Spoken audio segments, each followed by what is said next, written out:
Welcome to my channel. Let me ask you something very honestly. No judgment, no pressure, just truth. You studied English for years. You learned grammar. You memorized rules. You understood movies and videos. You can read books, articles, or posts in English. You know words. You know tenses. You know how to build sentences. But here's the problem. When it's time to speak, everything changes. Your mind goes blank. Your heart starts racing. Your chest feels tight. Simple words disappear. Your tongue feels heavy. And quietly inside you say, I can't speak English. If this is your story, I want you to know something very important. The problem is not your English. Yes, you heard that right. It's not your grammar. It's not your vocabulary. It's not your intelligence. You already understand English far better than you think. The real problem is something most people never talk about. Something that has been quietly holding you back all this time. Think back to your school days. Picture yourself in a classroom. Rows of desks. A blackboard full of grammar rules. Your notebook open, waiting for the red pen to mark your mistakes. Teachers correcting sentences, pointing out errors, expecting perfection. Mistakes were punished. Silence was rewarded. Speaking freely was risky. Slowly, very slowly, your brain learned one clear rule. Don't speak unless you are perfect. And that is exactly what happens today.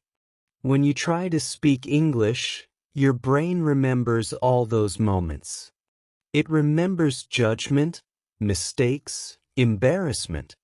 It thinks speaking English is dangerous. So it shuts down. Your words disappear, and your confidence disappears with them. But here's the truth. English is not the problem. Fears. Stay with me till the end of this video, because today you will finally understand why you cannot speak English, and more importantly, what nobody ever told you about it. Once you see the real reason, your journey to speaking English confidently can finally begin. Chapter 1. The real problem is not your English. Let's start with something very important. If you cannot speak English confidently, it does not mean you are weak, slow, or less intelligent. Yet, most learners believe exactly that. They think, I am not smart enough. My grammar is weak. I don't know enough words. And for years, they blame themselves. But the truth is far different, and far more encouraging. Think back to your school days. Can you see the classroom in your mind? The blackboard at the front. Rows of desks.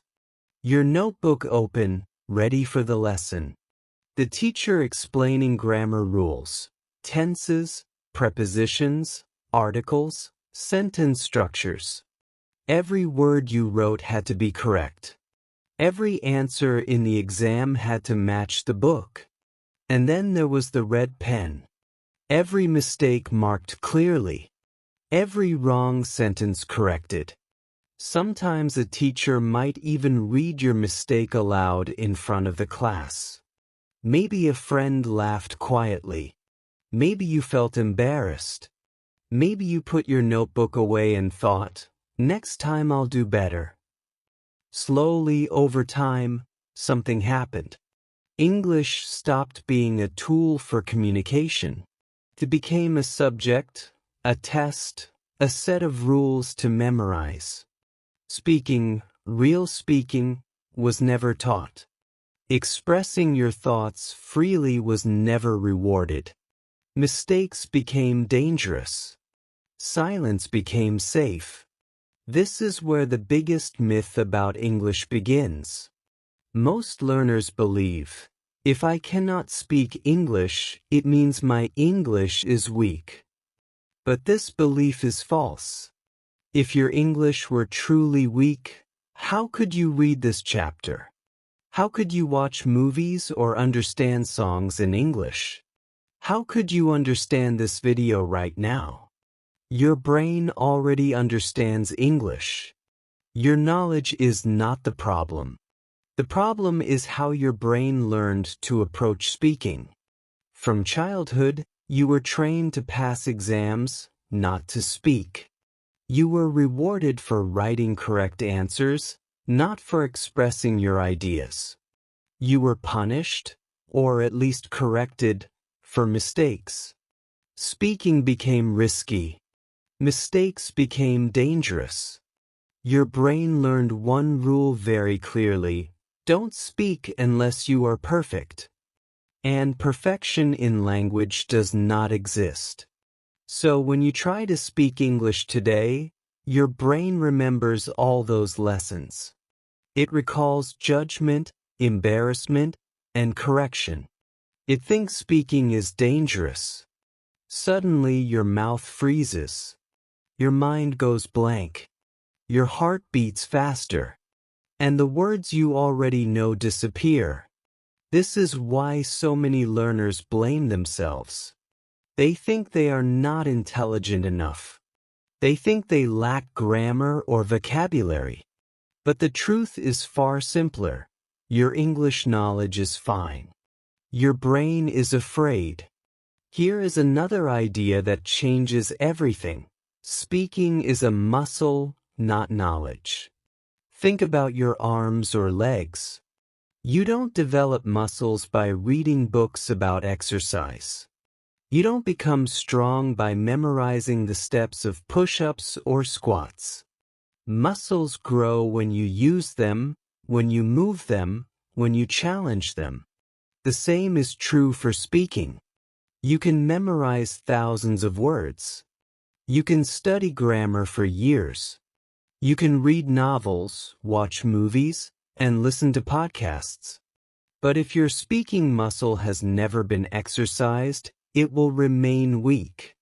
And when you try to speak under pressure, it simply cannot perform. That is why some people with bad grammar can speak fluently, and some people with perfect grammar stay silent. Fluency is not about correctness. Fluency is about comfort. It is about using your English muscles regularly, without fear, without hesitation, without waiting for perfection. Many learners experience a powerful moment when they realize this. They suddenly say to themselves, "Oh, this is exactly my story." And that moment is freeing, because once you stop blaming yourself, everything changes. You stop thinking, "I am bad at English." You start thinking, "I was trained in the wrong way, and now I can retrain myself." This retraining is not about studying more grammar or memorizing more vocabulary. It is about giving yourself permission to use your English, even if it is small, even if it is imperfect. The truth is, your brain already knows English. Your words are already inside you. Your intelligence is more than enough.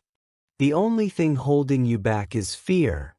The fear of making mistakes, the fear of judgment, the fear of speaking incorrectly. So now, a question arises in your mind. If knowledge is not the problem, then what is stopping me from speaking? This question is the door to your journey. Once you see the real reason clearly, you can start to take small, powerful steps to speak English with confidence. You can begin to exercise your speaking muscles every day. You can give your brain permission to speak without fear. And that is where your real progress begins. Not by memorizing more words, not by reading more rules, but by speaking, moving, and exercising the muscle that has been silent for too long. Once you understand this, everything changes. Because speaking English is not about perfection. It is about courage. It is about action. It is about using what you already know. And slowly, consistently, your confidence will grow, and your silence will finally disappear. This is the real beginning of your journey. And it starts the moment you realize the problem was never your English, it was how you were trained to use it. Chapter 2: Fear, Shame, and the Silent Mind. Now that we understand that your English knowledge is not the problem, it's time to look at the next piece of the puzzle: fear. Fear is invisible, yet it is the reason your words vanish at the most important moments. It is quiet but powerful. It does not announce itself. It sits in the background and shuts your voice down before you even notice. Most learners never talk about this, yet it affects every single person who struggles to speak English. Think about a classroom or a meeting. The teacher or speaker asks a question. You know the answer perfectly. It is clear in your mind. But when the moment comes to speak, your mouth stays closed. Your heart starts racing. Your hands feel cold. Your mind suddenly empties. You stay silent. Later, when you are alone, you can say the sentence perfectly in your head, and you ask yourself, why couldn't I say it when it mattered? Or imagine trying to speak to someone in English. You rehearse the sentence in your head. You check the grammar. You choose the perfect words. You try to imagine saying it correctly. But by the time you feel ready, the moment is gone, the conversation has moved on, and again you stay silent. This is fear at work. It is not weakness. It is your brain's survival mechanism. Over the years, your mind has learned that speaking English can be risky. Risk of mistakes. Risk of judgment. Risk of embarrassment. And because your brain wants to protect you, it shuts down your speech. This is why English disappears exactly when you need it most. Fear is closely tied to shame. Shame is the voice inside your head that says, I am not good enough. My accent is wrong. I will sound stupid. Shame tells you that your mistakes define you. It tells you that speaking incorrectly is dangerous. Shame makes you compare yourself to others. You watch fluent speakers and think, I will never speak like that. You see their confidence, their smooth sentences, and you forget that they were also beginners once. They too made mistakes, they too felt embarrassed, they too hesitated, and yet they spoke anyway. Comparison is a thief of confidence. Every time you compare yourself to someone else, you focus on their results, not their journey. You forget that everyone starts somewhere. And the more you compare, the more your fear grows. Your brain becomes convinced you are not ready, not good enough, not capable. And that is why so many learners freeze in conversation. They feel inferior before they even begin. Many learners feel relief when they hear this explained. Finally, they feel understood. They realize they are not alone. They realize that millions of people feel exactly the same way. Fear, hesitation, and silence are not signs of failure. They are signs of a learned pattern. You were not born afraid of speaking English. You learned fear from your experiences. Classrooms, teachers, friends, mistakes, corrections, laughter. And the good news is that anything learned can also be unlearned. Fear can be unlearned, step by step. Your brain can be retrained to feel safe when speaking English. Your mouth can learn that mistakes are not dangerous. Your thoughts can shift from judgment to curiosity, from silence to courage. You can allow yourself to speak imperfectly, and gradually, your confidence will grow. Mistakes will become tools, not threats. Hesitation will become practice, not paralysis. Here's something very important to understand. Fear does not disappear overnight. It is not magic. It disappears gradually as you practice speaking safely, repeatedly, and without judgment. It disappears as you give yourself permission to try, fail, and try again. It disappears as you focus on progress, not perfection. When learners hear this for the first time, there is often a moment of emotional release. They feel the weight of years of fear lift slightly. They feel hope. They realize that silence has not been their fault. They realize that speaking English is not about talent, intelligence, or memory. It is about retraining their brain, allowing mistakes, and taking action despite fear. By now, you should be feeling a mix of understanding and curiosity.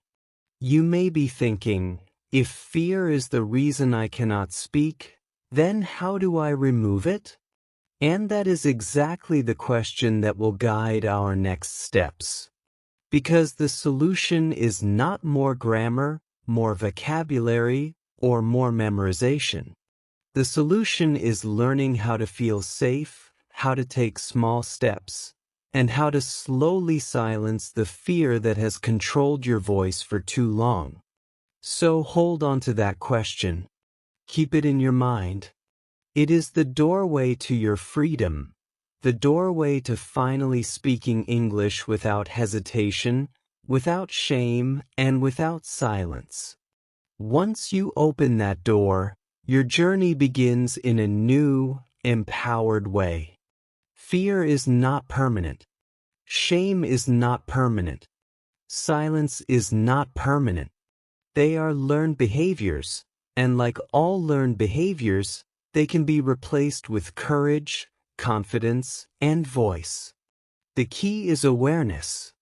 The next step is action. And the most important thing to remember is this.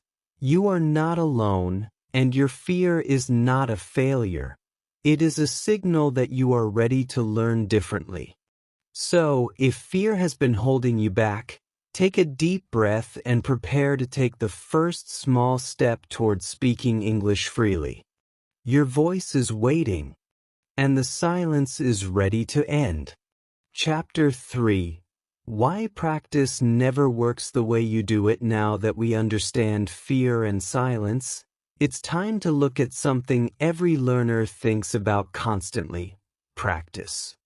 You might be thinking, I practice English every day, but I still cannot speak. You are not alone.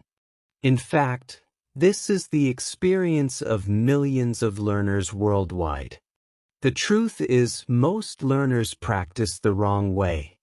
And no matter how many hours you spend reading, repeating, memorizing, or listening, your speaking may barely improve. Let's look at what most practice looks like. You repeat sentences from a textbook or a video. You memorize dialogues, word by word. You read grammar rules, memorize tenses, and review vocabulary lists. You listen to podcasts and watch movies, trying to absorb English like a sponge. All of this feels productive. It feels like learning. But when it's time to speak, your mouth freezes. Your mind goes blank. And your confidence disappears. Because speaking is not memorization. Speaking is an action. And action requires muscle training, not just knowledge. Think about learning to swim. You can read every book about swimming. You can watch every video about strokes and breathing techniques. You can memorize every rule of water safety. But the first time you step into water, if you have never actually moved your arms and legs in the water, your body panics. Knowledge alone cannot make you swim. You must get into the water and practice with your body. The same is true for driving. You can read manuals, watch videos, and memorize traffic rules. But when you sit behind the wheel for the first time, your brain and body must learn by doing. Watching, memorizing, and thinking alone will not make you a confident driver. English works the same way. Memorizing sentences, repeating dialogues, and learning grammar rules are all passive learning. Passive learning fills your head with knowledge, but it does not train your speaking muscles. Your mouth, your brain, and your voice all need active usage. Without usage, knowledge stays silent. Most learners are trapped in a loop of waiting. They wait to feel ready. They wait to speak perfectly. They wait to be confident. And as a result, they never start speaking actively. They confuse knowledge with ability. Here's an important truth: you will never feel completely ready. Confidence comes after action, not before it. You don't speak perfectly because you are confident. You become confident because you speak. And here is where a revolutionary idea comes in: speaking badly first. Yes, you read that correctly. Speak badly. Speak with mistakes. Speak slowly. Speak imperfectly. This is not failure. This is training. Mistakes are not enemies. Mistakes are tools. Every incorrect sentence trains your speaking muscle. Every hesitated word teaches your brain and mouth how to work together. Every imperfect attempt builds courage. Silence, on the other hand, builds nothing. Silence keeps your muscles weak, your confidence low, and your fear high. Many learners have a powerful moment when they hear this. They realize they have been practicing for years, but almost always passively, always waiting for perfection, always avoiding mistakes. And now, for the first time, they understand why their speaking never improved despite years of study. Here is the exciting part: speaking English is actually much simpler than you think, if you do it correctly. You don't need long, complicated sentences. You don't need advanced grammar. You don't need a perfect accent. What you need is usage, consistency, and courage. Small sentences, repeated daily, spoken out loud, create enormous change over time.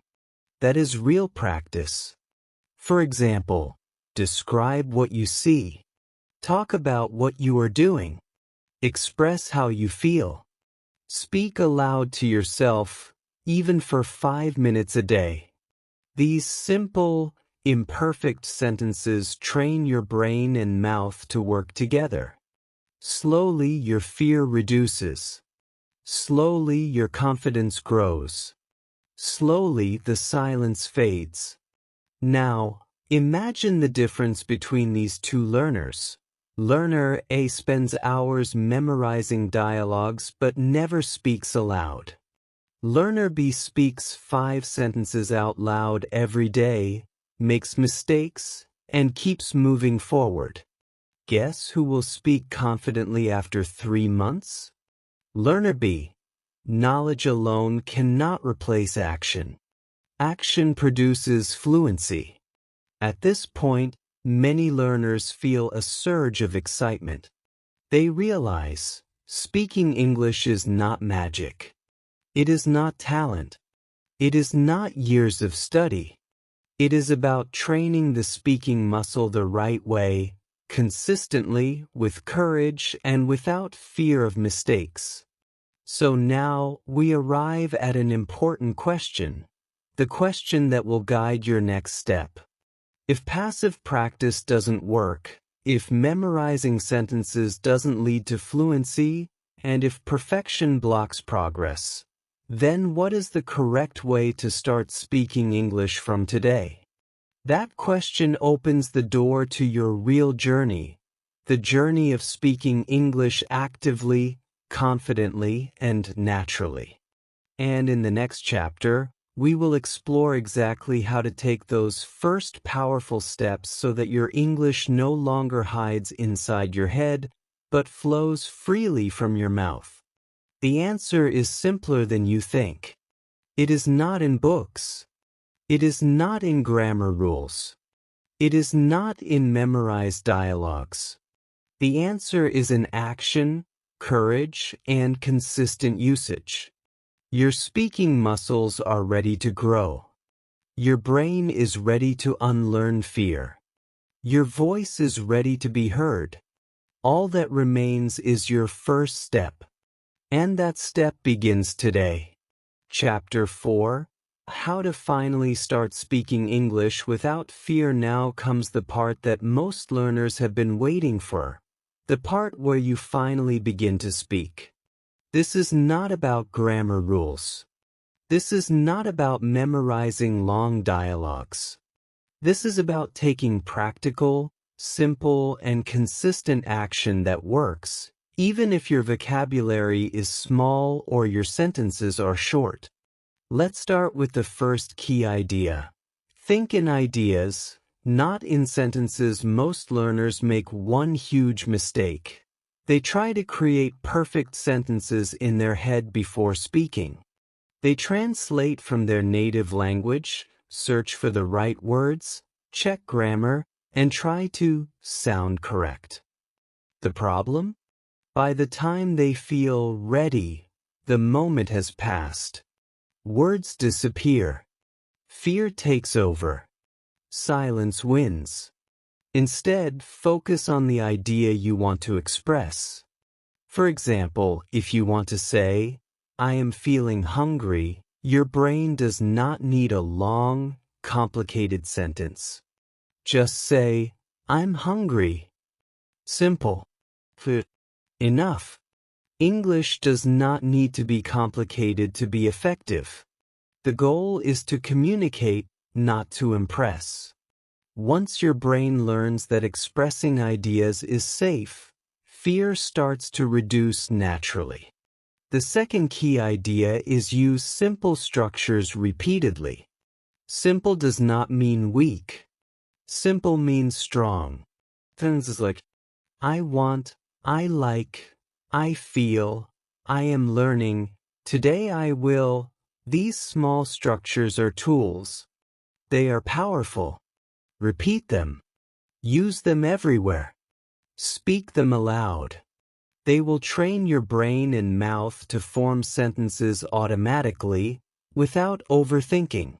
The third principle is allow mistakes, intentionally. Yes, you read that correctly. Speak and expect mistakes. Mistakes are not your enemy. They are your tools. Each mistake is a step forward. Each hesitation teaches your brain how to handle English in real time. Silence is safe but useless. Speaking imperfectly is growth. Tell yourself, "Today I will speak English. I will make mistakes. That is okay." This small statement alone removes huge pressure. It frees your mind. It frees your voice. And that is the first step toward fluency. The fourth step is speak out loud, even when alone. Your brain and mouth need training together. Thinking silently is not enough. Speak while walking. Speak while cooking. Speak while brushing your teeth. Describe what you see, what you are doing, what you feel, or what you plan. For example, I am making tea. It is sunny today. I will go to the market later. Speaking aloud trains your mouth, your tongue, and your brain to work as a team. Confidence begins in private before it shows in public. The fifth step is focus on consistency, not perfection. 5 minutes a day, every day, is more powerful than 1 hour once a week. Consistent daily practice trains your brain to see English as safe, normal, and part of your life. Your fear reduces, your voice grows stronger, and small sentences become natural. Perfection is the enemy of progress. Small, daily steps are the true path to fluency. The sixth step is stop comparing yourself to others. Comparison destroys confidence. Someone else's fluency is not a measure of your worth. It is proof that learning is possible. You are on your own journey, and that journey is unique. Focus on your progress, however small. Every sentence you speak is a victory. Now, let's talk about a powerful truth. You do not need to be fluent to start. You do not need perfect grammar, long sentences, or advanced vocabulary. All you need is the courage to start. Fluency is built by speaking, not by waiting for readiness. Confidence comes from action, not perfection. Here is a practical example. Every morning, speak 5 sentences about your day, your plans, or your feelings. Out loud. In English. Imperfectly. Gradually, small sentences turn into longer sentences. Short ideas turn into conversations. Fear shrinks. Confidence grows. Silence disappears. You realize, I don't need perfect English to speak English. I just need to start. By now, you may feel a spark of hope. You may feel capable. You may feel ready. And that feeling is powerful. Because this is not just theory. This is action. This is freedom. So take one small step today. Speak one sentence aloud. Say one simple idea. Even if it is, I am learning English. Today is sunny. I like tea. It does not matter what you say. What matters is that you speak. That is the first step toward courage, fluency, and freedom. Remember, this is your journey. You are capable. You are understood. You are ready. Mistakes are not failures. They are proof that you are moving forward. Silence is not safety. It is the only thing holding you back. Start today. Speak now. Your voice is waiting. English is waiting. And the first small sentence you speak is the beginning of a new, confident, fearless version of yourself. You don't need perfect English. You need courage for one sentence today. And that one sentence will change everything. This is how speaking English begins. Not tomorrow. Not when you feel ready. Today. One sentence at a time. Step by step. And slowly, your silence transforms into speech, fear transforms into confidence, and knowledge transforms into power. If this video made you feel understood, if you saw yourself in these words, then don't stop here. This is just the beginning of your journey to speak English confidently and without fear. Subscribe to this channel, because here we learn English in a simple, practical way, without pressure, without confusion, and without feeling judged. Every video is designed to help you take real steps, speak out loud, and build courage, one sentence at a time. like this video so it can reach more learners just like you, people who understand English but struggle to speak it. And now, I want to hear from you. Comment below and tell me honestly, what stops you from speaking English? Is it fear of mistakes, fear of judgment, or something else? I read every comment, and your journey doesn't start tomorrow. It starts right here, right now. Your voice matters, and today is the day to take the first small step.